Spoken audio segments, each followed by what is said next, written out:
আসসালামু আলাইকুম প্রিয় চাকরি প্রত্যাশী ভাই ও বোনদের জন্য আবারও নতুন একটি চাকরি নিয়োগ নিয়ে হাজির হলাম। তো মূলত নিয়োগটি প্রকাশ করা হয়েছে বিমান বাংলাদেশ এয়ারলাইন্স। তো নিয়োগটি প্রকাশ করা হয়েছে 23শে ডিসেম্বর 2024। নিয়োগ বিজ্ঞপ্তি বিমান বাংলাদেশ এয়ারলাইন্স লিমিটেড এ নিম্নবর্ণিত উল্লেখিত পদসমূহে জনবল নিয়োগের লক্ষ্যে যোগ্য বাংলাদেশ নাগরিক নিকট হতে দরখাস্ত আহ্বান করা যাচ্ছে। তো মূলত এই চাকরি নিয়োগটি প্রকাশ করা হয়েছে 23শে ডিসেম্বর। তো এটি কিন্তু অনলাইনে আবেদন করতে হবে, অনলাইন ব্যতীত আবেদন গ্রহণযোগ্য নয়। তো আমরা এখন দেখব পদের নাম, বেতন স্কেল, পদের সংখ্যা ও বয়স। অবশ্যই আপনারা সকলে জেনেছেন যে চাকরি বয়স কিন্তু 32 বছর করা হয়েছে। তো প্রথমে রয়েছে এসি ম্যানেজার মেনটেন্স, বেতন হচ্ছে 57,950 টাকা। শিক্ষার যোগ্যতা কোনো স্বীকৃত বিশ্ববিদ্যালয় হতে 4 বছর মেয়াদী বিএসসি ইঞ্জিনিয়ারিং ও অটোমোবাইল মেকানিক্যাল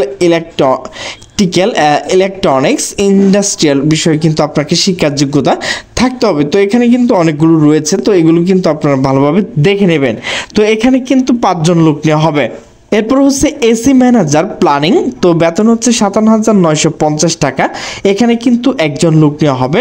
তো প্রথম যে শিক্ষার যোগ্যতা চেয়েছে, এখানে দ্বিতীয় যে পদটি রয়েছে সেটি কিন্তু সেম শিক্ষার যোগ্যতা চেয়েছে এখানে। তো এসি ম্যানেজার কোয়ালিটি কন্ট্রোলার, তো বেতন হচ্ছে 57,950 টাকা। এখানে কিন্তু 2 জন লোক নেওয়া হবে। শিক্ষার যোগ্যতা কোনো স্বীকৃত বিশ্ববিদ্যালয়তে 4 বছর মেয়াদী BSc engineering in mechanical electrical and electronics automobile industrial বিষয়ে কিন্তু শিক্ষার যোগ্যতা থাকতে হবে। তো প্রথম, দ্বিতীয় এবং তৃতীয় কিন্তু একই শিক্ষার যোগ্যতা এখানে চেয়েছে।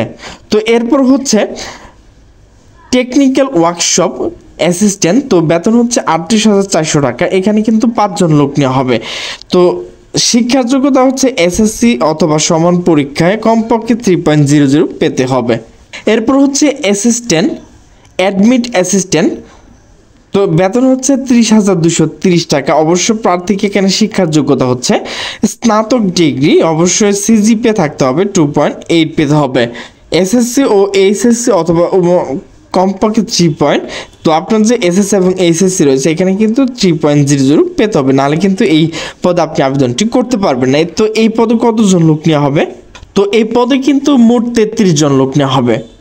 পিকুরমেন্ট অ্যাসিস্ট্যান্ট, তো বেতন হচ্ছে 30,230 টাকা। এখানে কিন্তু 6 জন লোক নেওয়া হবে। স্নাতক ডিগ্রি সিজিপি অবশ্যই 2 আপনাকে 8 পেতে হবে। এসএসসি ও এইচএসসি অথবা সমান পরীক্ষা প্রত্যেকটিতে কমপক্ষে 3.00 পেতে হবে, নাহলে কিন্তু এখানে আবেদনটি করতে পারবেন না। এরপর হচ্ছে প্ল্যানিং অ্যাসিস্ট্যান্ট, তো বেতন হচ্ছে 30,230 টাকা।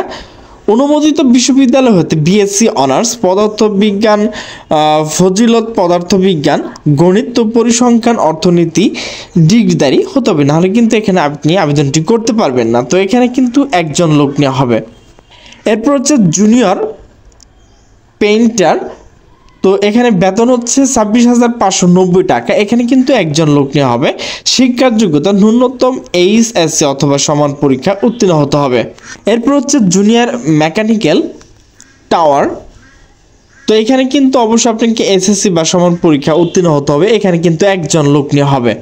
এরপর হচ্ছে জুনিয়র বেঞ্চ ফিটার, তো এখানে কিন্তু বেতন হচ্ছে 26,590 টাকা। এখানে কিন্তু 7 জন লোক নেওয়া হবে। শিক্ষার যোগ্যতা ন্যূনতম এইচএসসি অথবা সমান পরীক্ষায় উত্তীর্ণ হতে হবে। এরপর হচ্ছে জুনিয়র সুপারভাইজার টুলস স্টোর, তো বেতন হচ্ছে 26,590 টাকা। এখানে কিন্তু 2 জন লোক নেওয়া হবে। যে কোনো পলিটেকনিক্যাল ইনস্টিটিউট হতে 4 বছর মেয়াদী ডিপ্লোমা ইঞ্জিনিয়ারিং ডিগ্রিধারী হতে হবে, নাহলে কিন্তু এখানে আবেদনটি করতে পারবেন না। এরপর হচ্ছে জুনিয়র কার্পেন্টার, তো বেতন হচ্ছে 26,590 টাকা। এখানে ন্যূনতম এইচএসসি অর্থাৎ এইচএসসি পাস করতে হবে। এখানে 2 জন লোক নেওয়া হবে। এরপর হচ্ছে ট্রাফিক হেল্পার, এখানে 495 জন লোক নেওয়া হবে। অবশ্যই আপনাকে এসএসসি পাস থাকতে হবে। তো এখানে যেগুলো নিচে রয়েছে সেগুলো দেখে নেবেন। অনলাইন আবেদন পূরণ করার নিয়মাবলী, তো সকল প্রার্থীর বয়স 24/12/2024 18 থেকে 32 বছর হতে হবে। অনলাইন আবেদন পূরণ সংক্রান্ত নিয়মাবলী ও করণীয়, তো অবশ্যই আপনাকে যে ওয়েবসাইটে ঢুকে আবেদনটি করতে হবে। পরীক্ষা অংশগ্রহণের ইচ্ছুক ব্যক্তি, এখানে যে ওয়েবসাইট রয়েছে BBA l.teletalk.com.bd এই ওয়েবসাইটে ঢুকে কিন্তু আপনাকে আবেদনটি করতে হবে। তো অনলাইন আবেদন পূরণ ও পরীক্ষা ফি জমা দেওয়ার শুরুর তারিখ মূলত আজ থেকেই আবেদনটি শুরু হয়েছে 24/12/2024, মূলত আজ সকাল থেকে এই আবেদনটি শুরু হয়েছে। তো এই আবেদনের শেষ তারিখ হচ্ছে 22/1/2025 বিকাল 5টায় কিন্তু আবেদনটি শেষ হবে। তো অবশ্যই এখানে কিন্তু আপনাকে ছবি এবং স্বাক্ষর আপলোড করতে হবে। তো ভিউয়ার্স, এখানে কিন্তু আপনাকে ছবি এবং স্বাক্ষর আপলোড করতে হবে। তো প্রথমে রয়েছে প্রার্থীর স্বাক্ষর 300/80, এর এমবি অবশ্যই 60 KB হতে হবে। এরপর হচ্ছে 300/300 পিক্সেল, এটি কিন্তু ছবির সাইজ, এর এমবি অবশ্যই 100 KB হতে হবে। তো SMS প্রেরণের নিয়মাবলী ও পরীক্ষা ফি প্রদান, তো অবশ্যই আপনাকে আবেদনের পর আপনাকে টাকা পেমেন্ট করতে হবে। তো কিভাবে টাকা পেমেন্ট করবেন, তো যে কোনো টেলিটক প্রিপেইড মোবাইলের মাধ্যমে 2টি SMS করে পরীক্ষার ফি বাবদ ক্রমিক 1 থেকে 3 নং ক্রমিকের জন্য পরীক্ষার ফি 169 টাকা, ক্রমিক 4 থেকে 7 নং পদের জন্য আবেদন ফি অফেরতযোগ্য 335 টাকা এবং 8 থেকে 12 নং ক্রমিকের জন্য আবেদন ফি 223 টাকা। টেলিটক সার্ভিস চার্জ সহ কিন্তু এখানে কাটা হবে। তো এরপর হচ্ছে 13 নম্বর যে পদটি রয়েছে এটি কিন্তু 100 টাকা পেমেন্ট করতে হবে। টেলিটক সার্ভিস চার্জ সহ 112 টাকা 72 ঘন্টার মধ্যে পেমেন্ট করতে হবে। তো কিভাবে পেমেন্ট করবেন, তো ভিউয়ার্স দেখেন এখানে প্রথম SMS রয়েছে, এরপর এখানে দেখেন দ্বিতীয় SMS রয়েছে, এই দুটো দেখে কিন্তু আপনি নিজে নিজে টাকা পেমেন্ট করতে পারবেন। ভিউয়ার্স, আমার ভিডিওটি যদি ভালো লাগে তাহলে অবশ্যই লাইক কমেন্ট শেয়ার করবেন। তো সকলে সুস্থ থাকবেন, ভালো থাকবেন, আল্লাহ হাফেজ।